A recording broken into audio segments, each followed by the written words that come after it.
Sir, ಈಗ ಕೆಂಪೇಗೌಡ ಜಯಂತಿ ಸಮಯದಲ್ಲಿ ಗಲಾಟೆ ಸಂಬಂಧಪಟ್ಟಂತೆ ಅರೆಸ್ಟ್ ಆಗಿದ್ದಾರೆ. ಅದಕ್ಕೆ ಕಾಂಗ್ರೆಸ್ ಬಿಜೆಪಿ ಅವರು ಏನು ಹೇಳ್ತಿದ್ದಾರೆ, ಪ್ರಚೋದನೆ ಮಾಡಿದವ್ರ ವಿರುದ್ಧ ಕ್ರಮ ಆಗ್ಬೇಕಲ್ಲ. ಎಲ್ಲಿ ಅರೆಸ್ಟ್ ಆಗಿರೋದು? ಚಿಕ್ಕಬಳ್ಳಾಪುರ. ನೋಡಿ, ಯಾರೇ ಇದ್ರು ಕಂಪ್ಲೇಂಟ್ ಕೊಟ್ಟರೆ ತಗೋತೀವಿ. ಕಂಪ್ಲೇಂಟ್ ಕೊಡಿ ಸ್ವಾಮಿ. ಸುಮ್ಮನೆ ಮೀಡಿಯಾನಲ್ಲಿ ಹೋಗಿ ಮಾತಾಡಿದ್ಕೆಲ್ಲ ನಾವು ಅರೆಸ್ಟ್ ಮಾಡೋಕ್ಕಾಗುತ್ತಾ? FIR ಮಾಡಿ, FIR ಕೊಡಿ. ವಿ ವಿಲ್ ದಾಖಲಾದರೆ ನಾವು ಆ್ಯಕ್ಷನ್ ತಗೋತೀವಿ. ನೀವು ಮೀಡಿಯಾ ಟ್ರಯಲ್ ಮಾಡೋಕ್ಕಿದ್ರೆ ಅದು ನಿಮ್ಮ ಇಷ್ಟ. ಬನ್ನಿ, ಕಂಪ್ಲೇಂಟ್ ಕೊಡಿ. ಕಂಪ್ಲೇಂಟಲ್ಲಿ ಏನಾದರೂ ನಮಗೆ ಸಾಕ್ಷಿ ಸಿಕ್ಕಿದ್ರೆ ಅರೆಸ್ಟ್ ಮಾಡ್ತೀವಿ. ಅದು ಇದು ಬಿಟ್ಟು ನೀವು ಮೀಡಿಯಾ ಮುಂದೆ ಹೋಗ್ಬಿಟ್ಟು FIR ಆಗಿಲ್ಲ, ಅರೆಸ್ಟ್ ಆಗಿಲ್ಲ ಅಂತ ಹೇಳಿದ್ರೆ ನಮಗೇನು ಗೊತ್ತು? ನನ್ನ ಮಾಹಿತಿ ಪ್ರಕಾರ ಯಾರು ಅಲ್ಲಿ ಸ್ಟೇಷನಿಗೆ ಬಂದು ಏನೂ ಕೊಟ್ಟಿಲ್ಲ. ಕೊಟ್ಟರೆ ವಿ ವಿಲ್ ಸಿ. ಬೆಂಗಳೂರಲ್ಲಿ ಇಬ್ಬರು ಮಹಿಳೆಯರ ಕೊಲೆ ಆಗಿದೆ, 2 ಗಂಟೆಗಳಲ್ಲಿ, 2 ಪ್ರತ್ಯೇಕ ಕೇಸ್ಗಳು. ಇದನ್ನು ವಾಪಸ್ಸು ಕಡಿಮೆ ಮಾಡೋದಕ್ಕೆ ಏನು ಪ್ರಯತ್ನ ಇಲ್ಲ? ನೋಡಿ, ಈಗ ಕಳೆದ ಒಂದು ವಾರದಲ್ಲಿ ಕೆಲವು ಭೀಕರ ಹತ್ಯೆಗಳು ನಡೆದಿದ್ದು ನಿಜ. ಆದರೆ ತಾವು ಗಮನಿಸಬೇಕಾಗಿರೋದು ಏನಪ್ಪ ಅಂದರೆ, ಅವೆಲ್ಲನೂ ಕೂಡ ಪರಿಚಿತರೇ ಮಾಡಿರೋದು. ಯಾರೂ ಅಪರಿಚಿತರು ಅಥವಾ ಈ law and order break down ಆಗಿದೆ ಅಂತ ಆಗಿಲ್ಲ. ಈಗ ಮೊನ್ನೆ ಒಂದು ಮನೆಯಲ್ಲಿ 3 ಹತ್ಯೆ ಮಾಡಿದೆ. ಯಾರು ಮಾಡಿರೋದು? ಮಗಳೇ ಹಲ್ಲೆ ಮಾಡಿರೋ, ಅವ್ರ ತಂಗಿ ಮೇಲೆ, ಅವ್ರ ತಂದೆ ತಾಯಿ ಮೇಲೆ.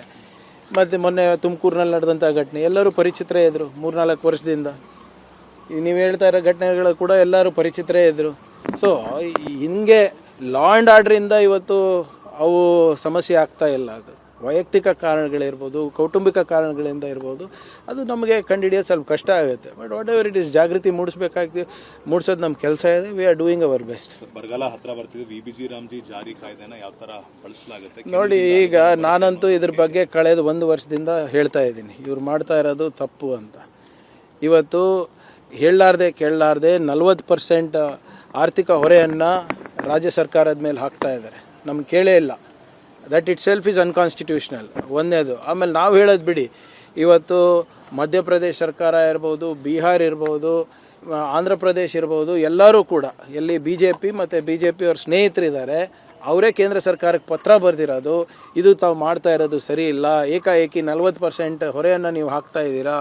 ನೀವು ಗ್ಯಾರಂಟಿ ಅಂತ ಹೇಳಿಬಿಟ್ಟು 60 ದಿನ ನಿಷೇಧ ಮಾಡ್ತಾ ಇದ್ದೀರಾ. ಏನು ಅಗ್ರಿಕಲ್ಚರ್ ಪೀಕ್ ಸೀಸನ್ನಲ್ಲಿ ಕಾರ್ಮಿಕರಿಗೆ ಕೆಲಸ ಕೊಡಲಾರ್ದೆ. ಇವೆಲ್ಲ ಅವರು ಬರೆದಿರೋದಲ್ಲ, ನಾವು ಅಷ್ಟೇ ಅಲ್ಲ. ಇವತ್ತು BJP ರೂಲ್ಡ್ ಸ್ಟೇಟ್ಸ್ ಇರ್ಬೋದು ಅಥವಾ BJP ಅವರ ಅಲೈಸ್ ಇರ್ಬೋದು, ಅವರು ಕೂಡ ಇದೇ ನಾವು ಕೇಳ್ತಾ ಇರೋ ಪ್ರಶ್ನೆಗಳೇ ಹೇಳ್ತಾ ಇರೋದು. ಸೊ ಒಂದು ಸೂಟ್ ತಯಾರು ಮಾಡಬೇಕು ಅಂತ ಆಲೋಚನೆಯಲ್ಲಿದೆ. ಮಾನ್ಯ ಈಶ್ವರ್ ಖಂಡ್ರೆ ಅವರು ಅದ್ರ ಬಗ್ಗೆ ಸೂಕ್ತ ಕ್ರಮ ತಗೋತಾರೆ.